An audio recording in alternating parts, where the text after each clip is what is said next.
23 రోజుల్లో పట్టు పురుగుల పెంపకాన్ని చేసినట్టుంటే 2 లక్షల ఆదాయం సంపాదిస్తున్నట్టు ఇక్కడ ఉన్నటువంటి రైతులు నమస్తే రైతన్న, నా పేరు బైతి నవీన్. మీరు చూస్తున్నది నవీన వ్యవసాయం యూట్యూబ్ ఛానల్. ఇప్పుడు మనం ఒక మల్బారీ తోటలో ఉన్నాం. ఈ మల్బారీ తోట పట్టు పురుగులకు మేతగా వేసేటువంటి మల్బారీ తోటలో ఉన్నాం.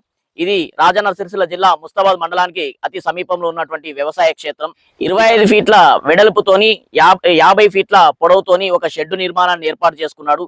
ఈ షెడ్ నిర్మాణం హైట్ 16 ఫీట్లుగా డిసైడ్ చేసుకున్నాడు.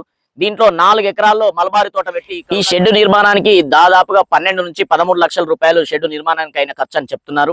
దాంట్లో ప్రభుత్వ రాయితీ 3 లక్షల వరకు ఉంటుందని చెప్తున్నారు. అదే విధంగా చంద్రికలు, నేత్రికలు వాటికి కూడా సబ్సిడీ ఉంటుందనే విషయం చెప్తున్నారు. అదే విధంగా దీంట్లో డ్రిప్ వేసుకున్నట్టుంటే డ్రిప్ కూడా కొంత సబ్సిడీ ఉంటుందనే విషయం మనకు సెరికల్చర్ ఆఫీసర్స్ చెప్తున్నారు. రైతులు పట్టుపురుగులను పెంపకం చేస్తున్నారు. ఈ పట్టుపురుగుల పెంపకం 23 రోజుల పట్టుపురుగుల పెంపకంలో ఒక ప్రభుత్వ ఉద్యోగం చేసే వాళ్ళకంటే సాఫ్ట్వేర్ జాబ్ చేసే వాళ్ళకంటే ఎక్కువ సంపాదిస్తున్నట్టు రైతుల సమాచారం.